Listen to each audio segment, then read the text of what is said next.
l'homme de Néandertal a peuplé la planète bien plus longtemps que l'homme moderne.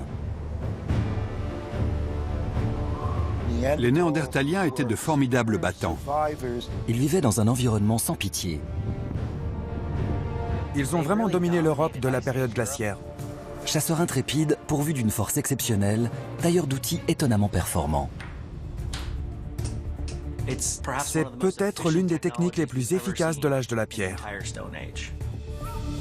Et puis brusquement, ils ont disparu. C'est l'un des plus grands mystères de nos origines. Ont-ils été victimes de l'homme moderne? C'est un cas avéré de meurtre d'un néandertalien. Les scientifiques cherchent des réponses. C'est un crâne de sapiens avec des traits néandertaliens. Ils trouvent des indices dans des lieux insoupçonnés. D'une région volcanique du sud de l'Italie Le sol se soulève. à la banquise du Groenland, bien loin des foyers de peuplement de Néandertal.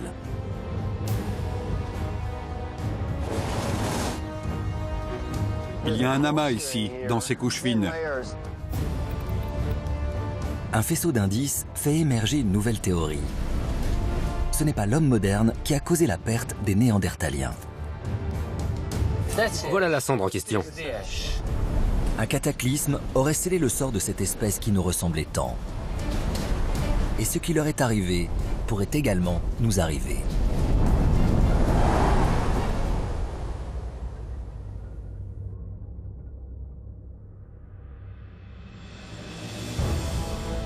Les découvertes archéologiques bouleversent l'image de l'homme de Néandertal. Nous commençons tout juste à lever un coin du voile sur la complexité de la culture néandertalienne. Loin d'être une brute primitive, il était probablement très proche de nous.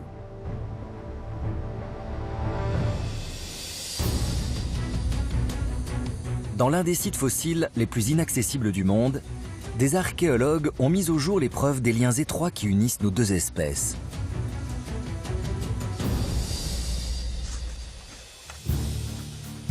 Nous sommes en Roumanie, dans la chaîne des Carpates. Une équipe d'archéologues va retourner sur les lieux d'une découverte majeure. Dans cette grotte, des hommes modernes et des Néandertaliens ont coexisté en paix. Son emplacement exact est tenu secret afin de la protéger des pilleurs de fossiles. Ici, en 2002, des spéléologues sont tombés sur une mandibule humaine. Cette découverte a donné lieu à une campagne de fouilles qui a duré 3 ans.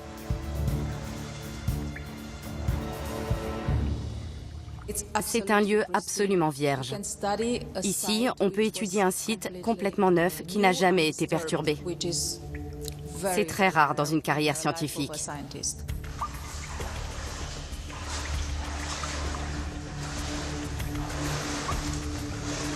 Des hommes modernes et des Néandertaliens ont peut-être vécu dans ces lieux à la même période.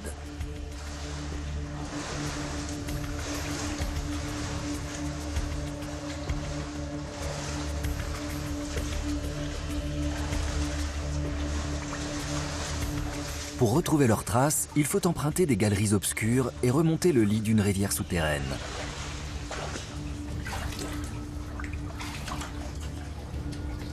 À mesure qu'on avance, le passage rétrécit et le niveau de l'eau monte. C'est froid, humide et très dangereux. Mais c'est le seul passage pour atteindre la grotte.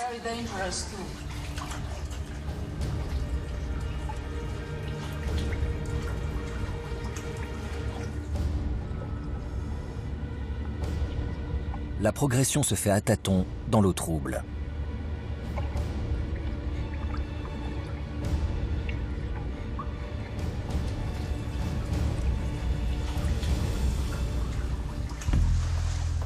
L'équipe débouche enfin sur une vaste salle.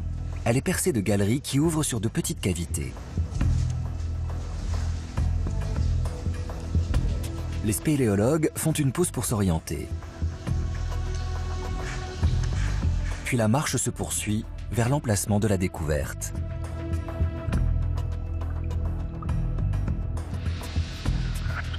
Mais les eaux ont monté. et la partie inférieure de la grotte est inondée. Le passage est bloqué. On est dans une galerie étroite, absolument seul. Si on se trouve coincé ici, il n'y a aucun moyen de s'en sortir.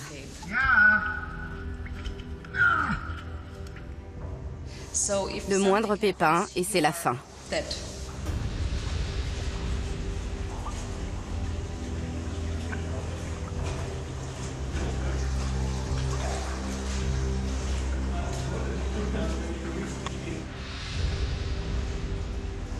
Poursuivre l'expédition est trop dangereux et les spéléologues renoncent à continuer. Mais il y a plus de 10 ans, ils avaient pu franchir ce passage critique. Ils avaient alors atteint une salle isolée.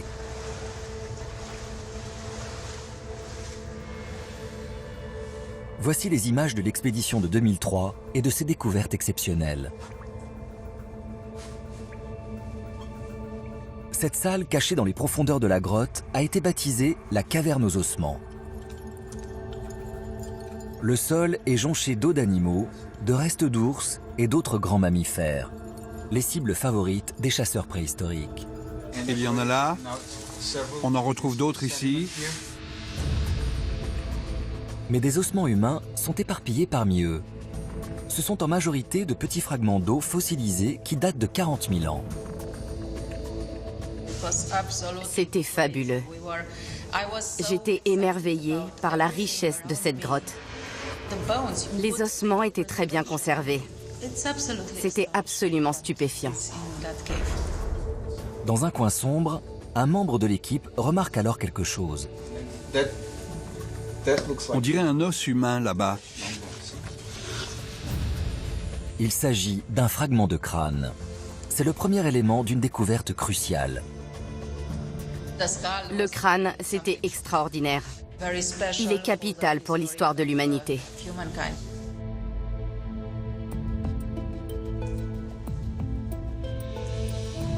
Ce trésor est maintenant gardé sous clé. Il se trouve à l'Institut de spéléologie de Bucarest sous la surveillance de Silviu Constantin.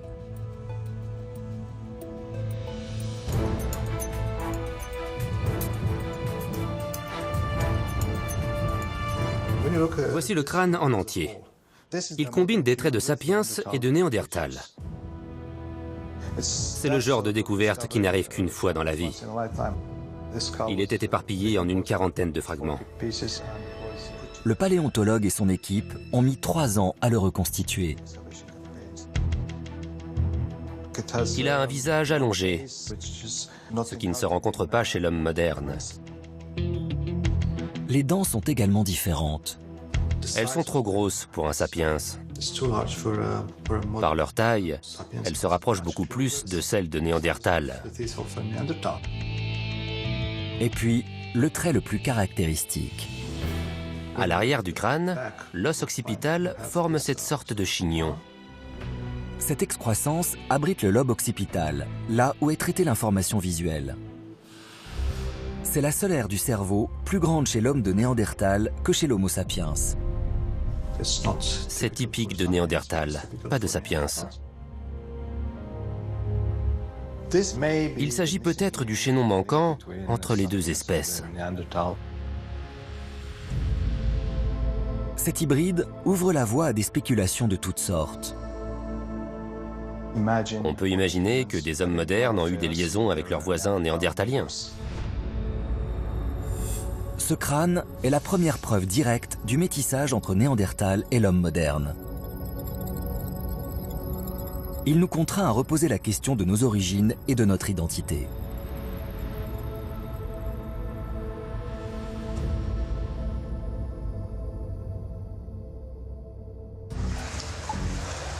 Le crâne découvert en Roumanie est celui d'un homme moderne. Mais il possède incontestablement des traits caractéristiques des Néandertaliens. Serions-nous donc apparentés à Néandertal?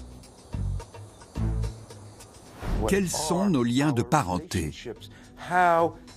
Qu'est-ce qui nous relie à Néandertal? Pour moi, cette question est l'un des plus grands mystères de nos origines.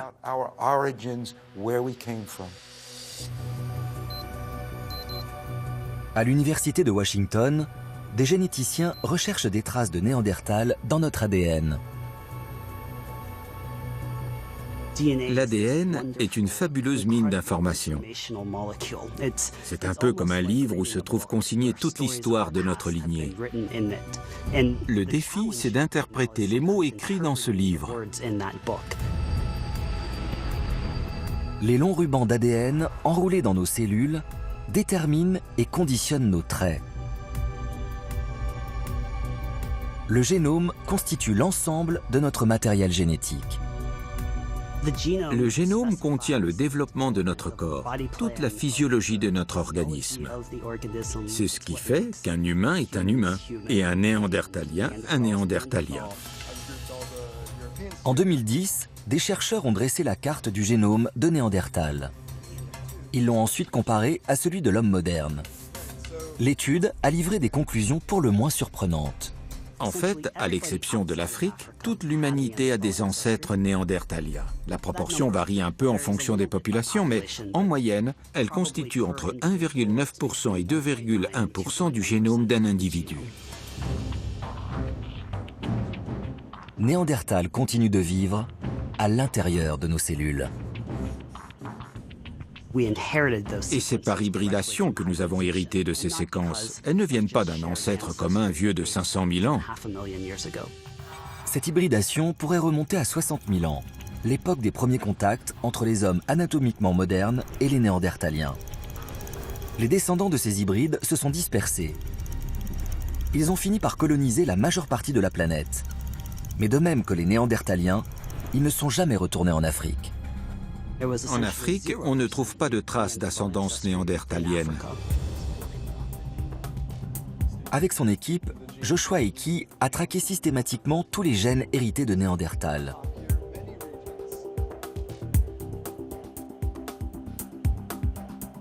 En 2014, ils ont comparé l'ADN prélevé sur des ossements de Néandertal au génome de plus de 700 de nos contemporains. Les 2% de mon génome hérité de Néandertal ne sont pas forcément les mêmes que les 2% dont une autre personne aura hérité. L'addition des différents gènes de Néandertal présents dans la population actuelle montre la persistance d'une grande partie de son patrimoine génétique. Collectivement, nous partageons environ 30% du génome de Néandertal. Certains de ces traits génétiques sont même assez visibles. Nous avons identifié 10 parties du génome qui présentent des avantages adaptatifs que possédaient les Néandertaliens. Et ce qui est remarquable, c'est que bon nombre de ces gènes sont liés au métabolisme des cheveux et de la peau. L'un de ces gènes influence la pigmentation de la peau. Chez la population d'ascendance européenne, la peau claire est sans doute un trait hérité de Néandertal. Pour ce qui est de cette partie précise du génome, les Européens sont plus néandertaliens comme modernes. Autre héritage possible de Néandertal, les cheveux raides. Il est clair que le métabolisme des cheveux et la peau des Néandertaliens présentaient un avantage adaptatif pour nos ancêtres. Ces gènes les ont peut-être aidés à survivre et à s'adapter au climat plus froid. Aujourd'hui, certains de ces avantages sont devenus des inconvénients. Des études tendent à montrer que certaines séquences de Néandertal présentes chez les Européens jouent un rôle important dans le métabolisme des acides gras. Ce trait archaïque pourrait notamment être en partie responsable de l'obésité. Mais pendant la période glaciaire, cette adaptation a permis aux Néandertaliens de se ménager des réserves de graisse. Elle a favorisé leur survie et peut-être également celle de nos ancêtres. Les hybridations avec les Néandertaliens ont permis à l'homme moderne de bénéficier de variants géniques déjà adaptés aux conditions climatiques. Pour nos ancêtres, elles ont été le moyen de s'adapter rapidement à un environnement très différent. Cela ne fait que renforcer le mystère de la disparition des Néandertaliens. Si leurs gènes nous ont aidés à survivre, pourquoi ont-ils disparu ? On a plusieurs pistes. Le climat, le déclin de leur population, les maladies, un changement des ressources disponibles. Ce sont autant de causes possibles. Ce qui reste un mystère, c'est le côté assez soudain de leur disparition, alors qu'ils avaient survécu si longtemps. Il existe une hypothèse à ce sujet. Elle est à la fois géographique et climatique. Il y a 40 000 ans, l'homme moderne colonise l'Afrique, l'Asie, l'Europe et même l'Australie. Sa population augmente et compte plusieurs centaines de milliers de représentants. Les Néandertaliens, en revanche, n'auraient jamais dépassé les 100 000 individus. De plus, ils sont restés confinés en Europe et en Asie. Ils étaient donc plus vulnérables à des catastrophes locales. Les Néandertaliens étaient bien adaptés à leur environnement. Ils ont développé au fil du temps une morphologie adaptée au froid et ils ont longtemps prospéré. Mais il n'en demeure pas moins que cet habitat était extrêmement difficile. L'environnement est-il devenu trop extrême, trop dur, même pour les Néandertaliens?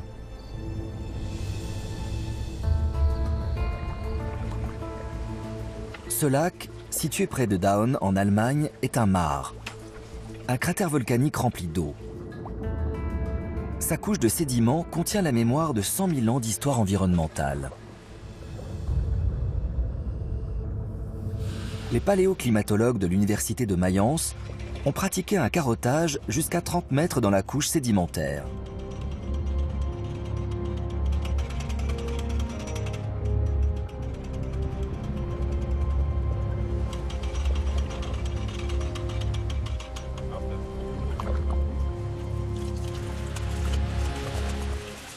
Chacune de ces strates, épaisse de quelques millimètres, correspond à une année.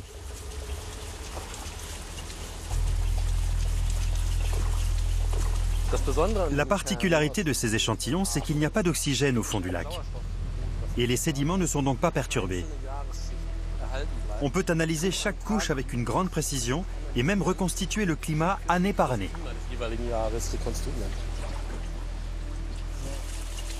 Un mètre de sédiment raconte l'histoire du climat sur 1000 ans. Les couches sombres sont les résidus de végétaux décomposés. Elles correspondent à une époque où la région était couverte de forêts. Les couches plus claires indiquent des périodes plus froides. Un paysage détendu, gelé et stérile.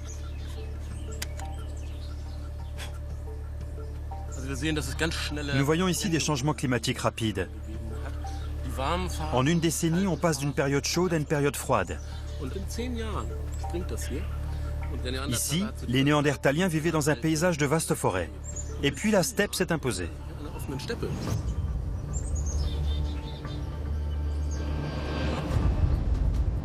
À la même époque, le monde de Néandertal s'efface. Ces terrains de chasse traditionnels deviennent d'immenses plaines gelées. Mais le pire est à venir.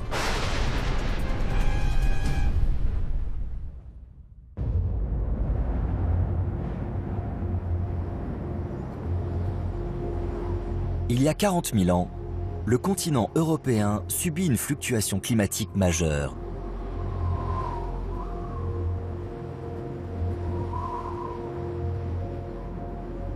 Au nord, les Néandertaliens meurent de froid et de faim. D'autres ont recours à une stratégie de survie qui a fait ses preuves. Ils partent. Les clans se déplacent parfois de plusieurs centaines de kilomètres.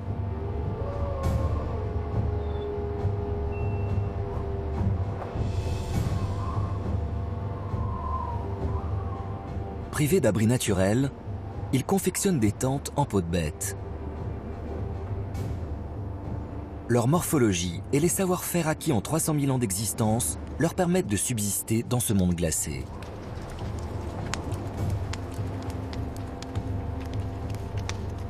C'était un environnement éprouvant. Le climat était extrême. Et ils ont relevé le défi. Ils ont survécu. Mais des siècles de lutte ont épuisé l'espèce. Le nombre d'hommes de Néandertal décline, pour arriver vraisemblablement à moins de 20 000 individus.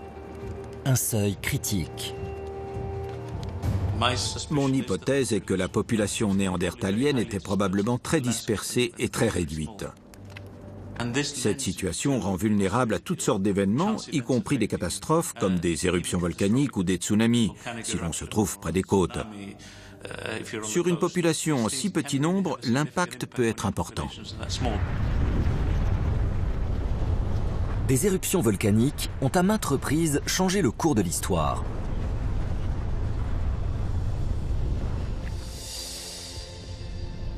« 10 avril 1815. L'éruption du Tambora sur l'île de Sumbawa en Indonésie est la plus grande éruption volcanique des temps historiques. Elle a fait plus de 10 000 morts dans son voisinage direct. Les jets de cendres et de gaz font le tour de la Terre et cachent le soleil. L'année suivante sera pour le monde entier l'année sans été. Les récoltes sont détruites, le bétail est décimé. On estime qu'au total, l'éruption a fait plus de 90 000 victimes.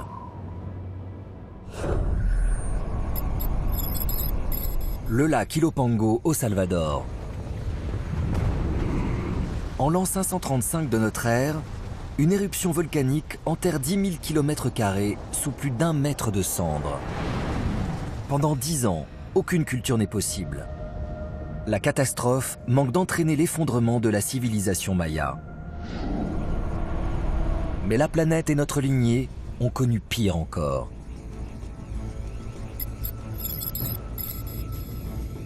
Le lac Toba, en Indonésie.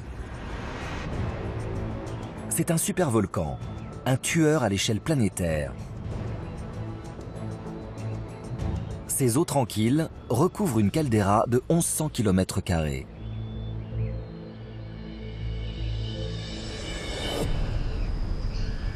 Il y a 74 000 ans, la roche en fusion et les gaz surchauffés se dilatent. Bientôt, l'écorce terrestre cède sous la pression.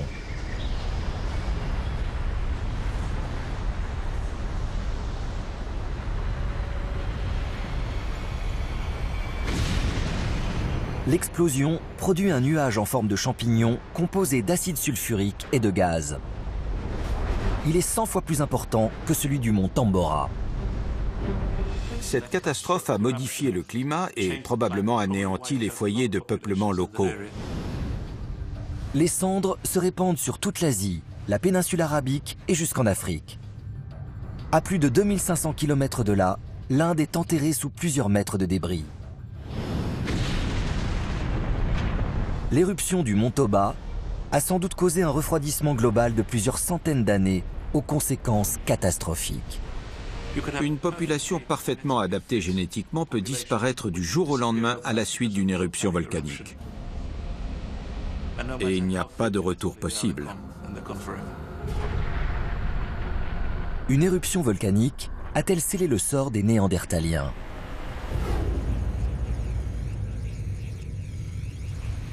La réponse se trouve peut-être dans les profondeurs du Groenland. Ici, la glace forme un coffre gelé. Des millénaires d'histoire climatique s'y trouvent piégés.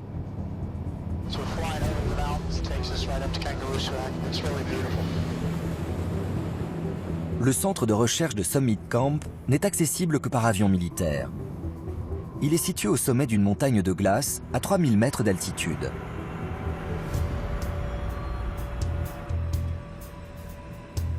James White fait partie de l'équipe scientifique. Il fore la glace sur des centaines de mètres pour extraire des carottes de sédiments. Ici, la neige n'a jamais fondu. Elle s'accumule continuellement d'année en année. Au Groenland, on a 1 mètre de neige par an. Les archives glaciaires s'étendent sur 150 ou 160 milliers d'années.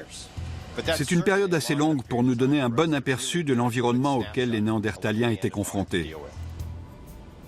Les gaz et sédiments piégés dans la glace donnent une image très précise de l'histoire de notre planète.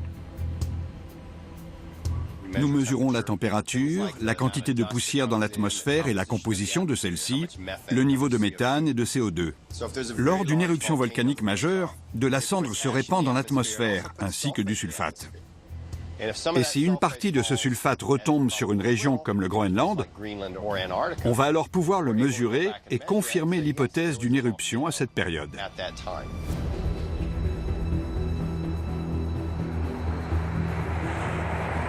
Les carottes, prélevées dans la couche de glace du Groenland, sont transportées à des milliers de kilomètres de là, dans un laboratoire de Denver, au Colorado. Il abrite 20 km de carottes de glace en attente d'être analysées. C'est le Fort Knox des carottes de glace. C'est notre or à nous, un matériel extrêmement précieux. James White va récupérer un échantillon de glace qui date approximativement de l'époque de la disparition de Néandertal. L'échantillon que nous allons étudier a environ 39 000 ans, c'est ça? Oui. James White étudie les carottes de glace depuis 30 ans. Il sait extraire la mémoire du passé de ces cylindres gelés. Les Néandertaliens étaient encore là quand cette neige est tombée. C'est très émouvant et très intéressant.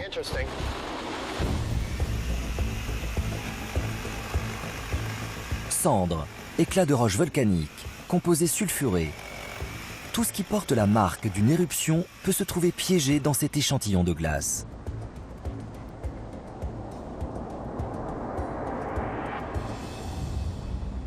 Cet échantillon comporte plusieurs bandes. On a 2 belles couches épaisses qui pourraient indiquer une éruption volcanique. C'est vrai. On voit un agrégat de couches minces ici et un autre là, sur la gauche. Ces agrégats sont inhabituels. Les bandes sombres sont formées de dépôts microscopiques en suspension dans la glace. On va examiner ça au laboratoire. Ça pourrait être intéressant.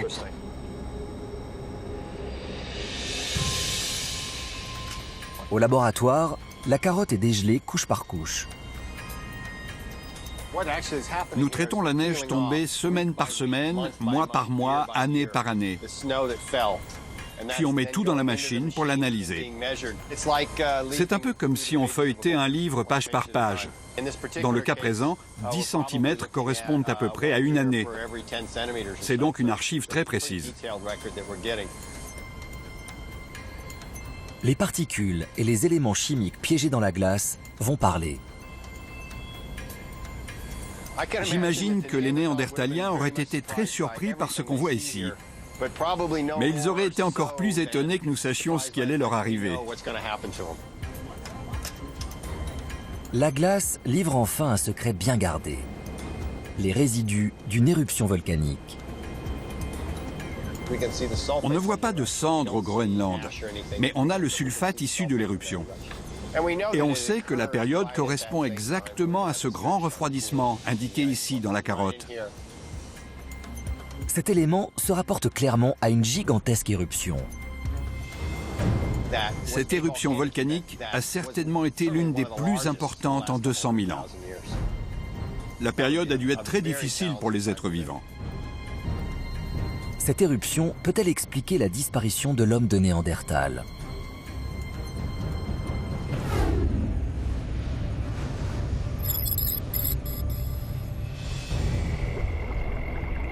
Dans le sud de l'Italie, des géologues enquêtent sur un coupable potentiel. La plus grande structure volcanique d'Europe. Ce géant endormi est sans doute entré en éruption il y a 39 000 ans. Et il est peut-être en train de se réveiller. Ici, le volume de gaz a considérablement augmenté ces dernières années. Il faut absolument le surveiller en permanence.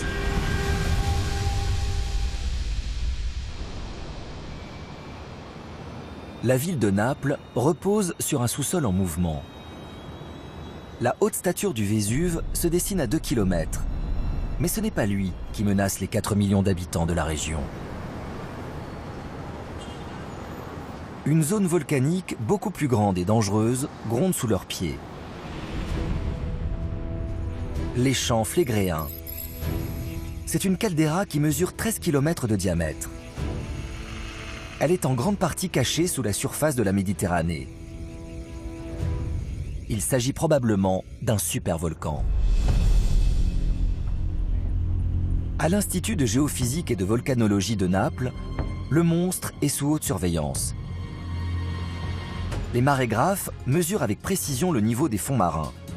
Et les sismographes guettent le moindre signe de séisme souterrain. Surveiller la zone est une nécessité absolue. Il faut savoir qu'il y a environ 500 000 personnes qui vivent à l'intérieur de la caldeira. Partout dans la zone, des fumerolles et buées sulfureuses s'échappent du sol. La boue volcanique bouillonne dans les mares. Elle atteint une température de plus de 150 degrés. Les chercheurs enregistrent des signes d'activité alarmants. Les émissions de gaz ont considérablement augmenté ces dernières années. En ce moment, le sol se soulève. Il faut absolument le surveiller en permanence. En 30 ans, le niveau du sol s'est élevé de 2 mètres.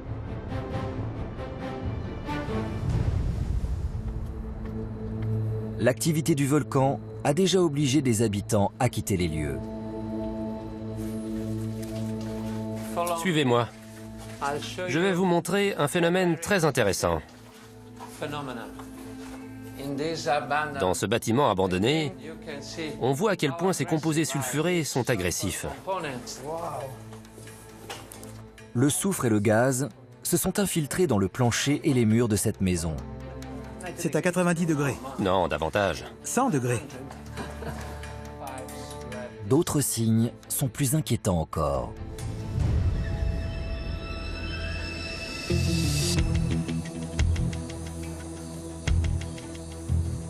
Dans les collines des environs de Naples, Antonio Costa et Roberto Isaia cherchent les traces d'une violente éruption. Elle pourrait être liée à l'extinction de l'homme de Néandertal. Nous y sommes. Voilà la couche dont nous avons parlé. Celle-ci, juste là. Ces falaises de 60 mètres sont composées de débris volcaniques issus d'une seule et même éruption.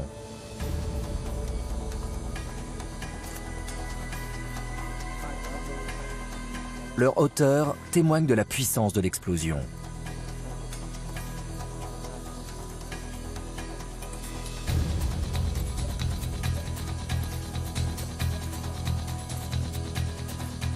Voilà la cendre. La cendre de cette falaise a été datée au carbone 14. Elle se serait déposée ici il y a 39 000 ans, l'époque où la majeure partie des Néandertaliens a disparu. C'est une cendre très fine, très légère. On peut imaginer qu'elle s'est répandue dans tout l'est de la Méditerranée, très loin des champs flégréens. Cette éruption a-t-elle été assez puissante pour précipiter la fin de Néandertal? Une éruption en Italie a pu être décisive. Reste à déterminer son extension géographique. Cette terre est-elle plus grande que nous l'avions imaginé? L'épaisseur des couches de cendres déposées à distance d'une éruption permet d'évaluer sa puissance.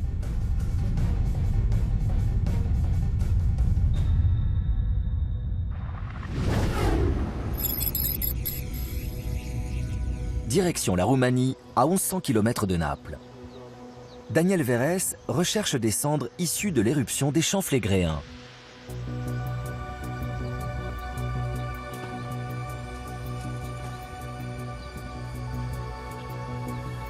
Le géologue est accompagné de son confrère, Ulrich Ambar. Je prends un échantillon pour l'examiner. C'est beaucoup plus léger que le löss. Je crois que c'est peut-être de la cendre volcanique. T'en penses quoi? Oui, ça en a la consistance. Ça y ressemble beaucoup. Les deux hommes font partie d'un réseau de géologues qui étudie la puissance et l'impact de l'explosion des champs flégréens. Cette cendre pourrait leur apporter un élément de réponse. À cet endroit, l'épaisseur de la couche de cendre est d'1,10 m. Elle augmente encore par là. Oui, sur la gauche, vers le milieu de cette dépression qui est recouverte de débris. La hauteur de la couche permet d'estimer l'ampleur de l'explosion. Cette éruption a projeté plus d'1 mètre de cendres sur la région.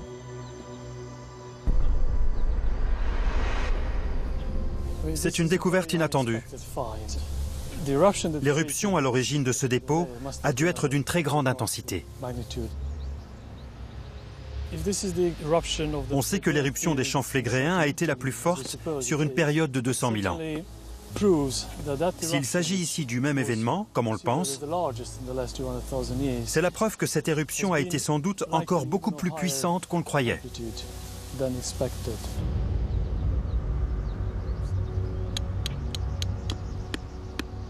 Partout en Méditerranée, des géologues ont ainsi dressé la carte des dépôts de cendres datés d'il y a 39 000 ans, jusqu'en Russie et en Asie.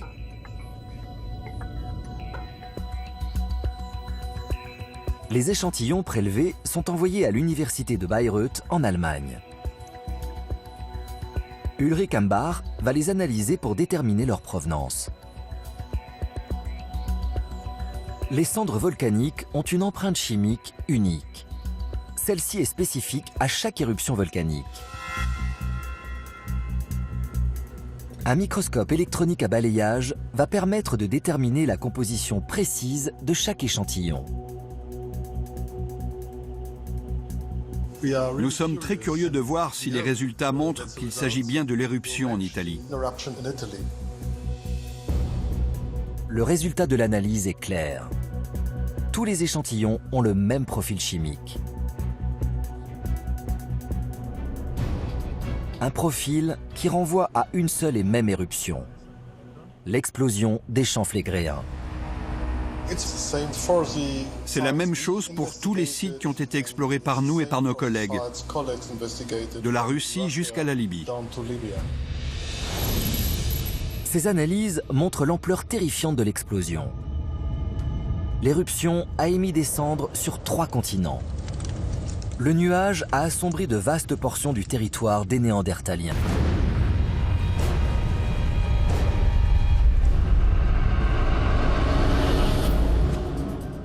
À l'Institut de volcanologie de Naples, Antonio Costa prépare une simulation par ordinateur de l'éruption des champs flégréens. Elle révélera ce qui s'est passé il y a 39 000 ans. L'éruption des champs flégréens a probablement été cataclysmique. Elle pourrait avoir précipité l'extinction de Néandertal. Nous sommes enfin à même d'évaluer la durée de l'éruption. Nous avons estimé qu'elle s'est produite sur 3 ou 4 jours. La simulation par ordinateur permet de reconstituer le fil des événements. Retour en arrière, il y a 39 000 ans. Le volcan des champs flégréens domine la région. Il va bientôt exploser. Non loin de là, les Néandertaliens sentent les signes de l'imminence d'une éruption. De multiples secousses font trembler le sol.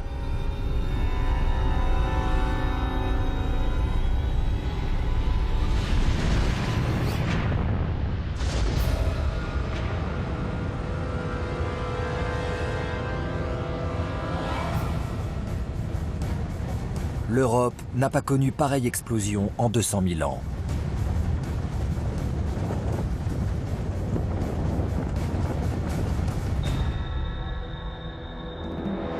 Des nuées ardentes montent du cratère. Elles détruisent tout dans un rayon de 60 km. Une avalanche de gaz et de lave incandescente dévale le volcan à des centaines de km/h. Là où passent les coulées pyroclastiques, aucune forme de vie n'a de chance de survivre. Tout est noyé sous des mètres et des mètres de particules et de débris.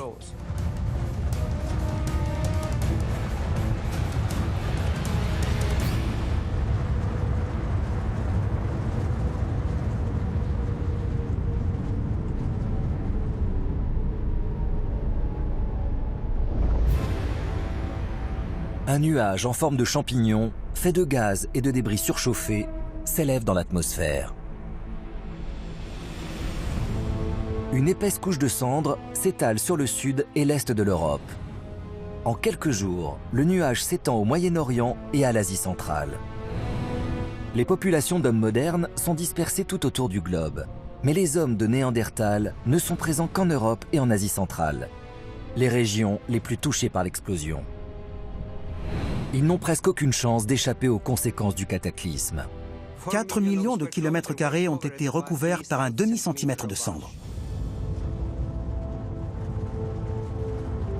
Le nuage de débris obscurcit la lumière du soleil pendant des semaines. Les cendres pleuvent sur une zone qui s'étend de la Russie à l'Afrique du Nord. À cette époque, les conditions de vie en Europe étaient déjà très difficiles. Et voilà qu'un hiver volcanique s'abat sur le continent.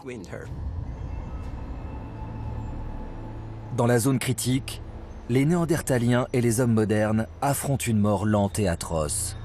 Un demi-centimètre de cendre suffit à tuer le peu de végétation qui existe à cette époque.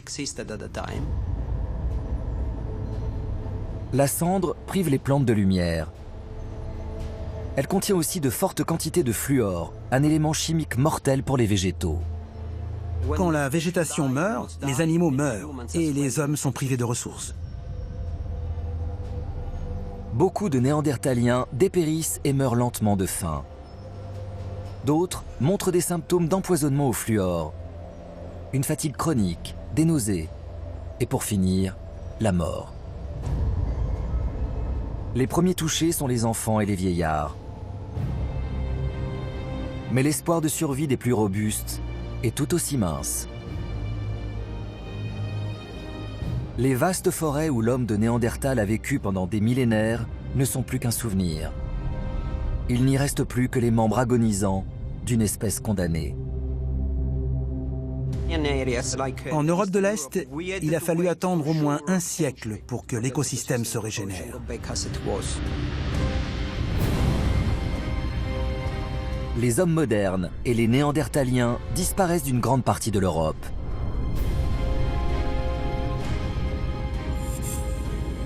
Seuls survivent les Néandertaliens qui peuplent les lisières de ce territoire, comme ceux du rocher de Gibraltar.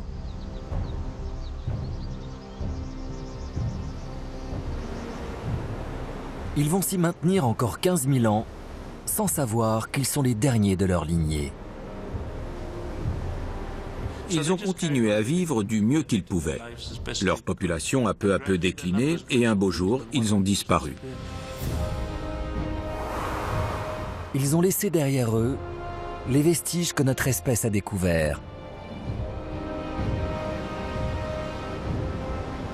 Une espèce qui pourrait bien connaître le même sort.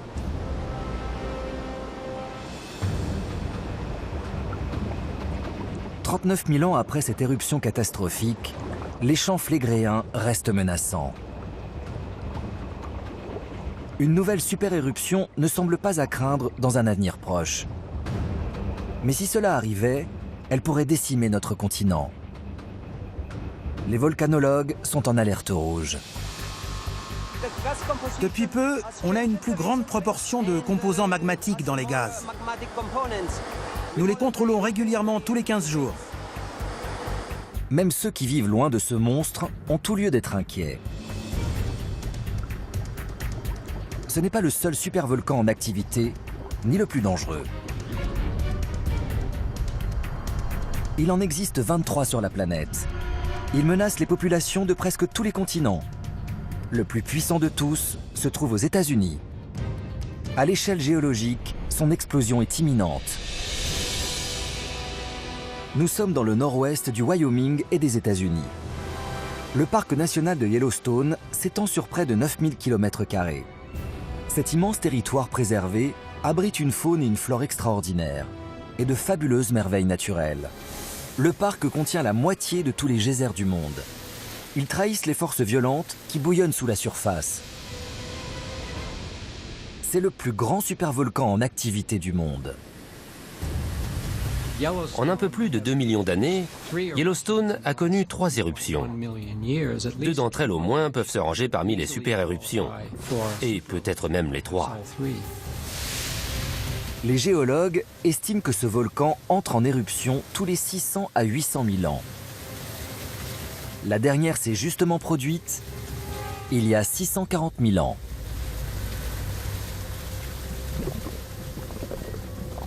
La chambre magmatique est près du point auquel l'éruption pourrait se produire. Selon les prévisions d'un rapport géologique américain, une éruption aurait des conséquences catastrophiques. Les cendres brûlantes et la roche en fusion s'abattraient sur la région et détruiraient tout sur des kilomètres.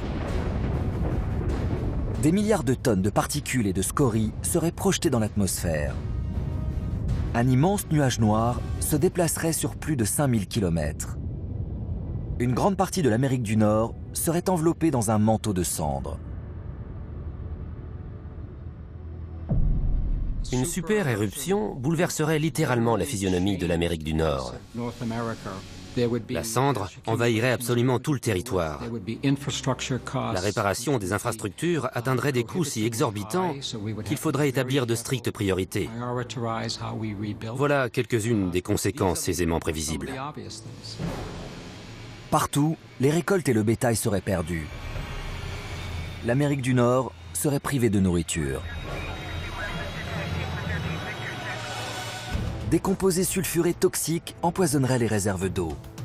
Les routes et les infrastructures disparaîtraient sous la cendre et les débris. Le lien vital vers les grandes villes de la côte Est serait coupé. Les survivants n'auraient plus d'espoir d'être secourus. En quelques semaines, cette superpuissance s'écroulerait. Mais le désastre ne s'arrêterait pas à l'Amérique du Nord. Les super-éruptions émettent une formidable quantité de matériaux dans l'atmosphère. Un tel phénomène aurait un impact sur l'ensemble de la planète. Partout dans le monde, le Soleil semblerait s'éclipser. La lumière serait obscurcie par les particules en suspension dans la stratosphère. Le signe précurseur de la phase la plus sombre du cataclysme, l'hiver volcanique. Une période de refroidissement qui peut durer des années. L'éruption du supervolcan de Yellowstone pourrait entraîner de graves pénuries de nourriture et des famines sur toute la planète. Cet événement menacerait les fondements même de nos civilisations. La planète serait bouleversée, mais l'humanité est fondamentalement résistante. Je crois profondément en notre capacité à surmonter ce genre de catastrophe. Nous pourrions survivre. Comme notre espèce a survécu à l'éruption qui a peut-être causé la perte de l'homme de Néandertal. Nous peuplons toutes les régions de la planète. Nous sommes capables de surmonter un cataclysme qui dévasterait 2 continents. Mais les Néandertaliens n'avaient pas notre envergure mondiale. Ils n'ont pas survécu. Ils étaient au mauvais endroit au mauvais moment. Une seule population a survécu, la nôtre. Ils n'ont pas disparu du fait d'une infériorité intellectuelle. Leur vie était très semblable à la nôtre aujourd'hui. Ils n'avaient pas les compétences qui nous permettent d'organiser de grandes sociétés. Mais quand on regarde ce qu'ils ont accompli à l'intérieur de ces limites, c'est très humain. Ils ont arpenté la planète pendant plus de 300 000 ans. Nous n'en avons que 200 000. S'il existait un panthéon de l'humanité, Néandertal aurait sa place dedans. D'une certaine manière, nous leur devons la vie. On peut remercier les Néandertaliens. Ils nous ont aidés à survivre et à nous reproduire quand nous sommes sortis d'Afrique. Ils ont joué un rôle important dans l'évolution de l'homme.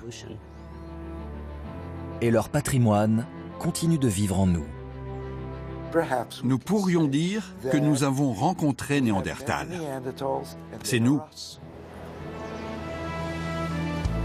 Les Néandertaliens ont régné sur l'Europe pendant 300 000 ans. Il n'est pas dit que notre espèce survive aussi longtemps. C'est une affaire de hasard. Les choses auraient pu se passer autrement. Et aujourd'hui, nous serions des Néandertaliens en train de parler de l'extinction de l'autre espèce.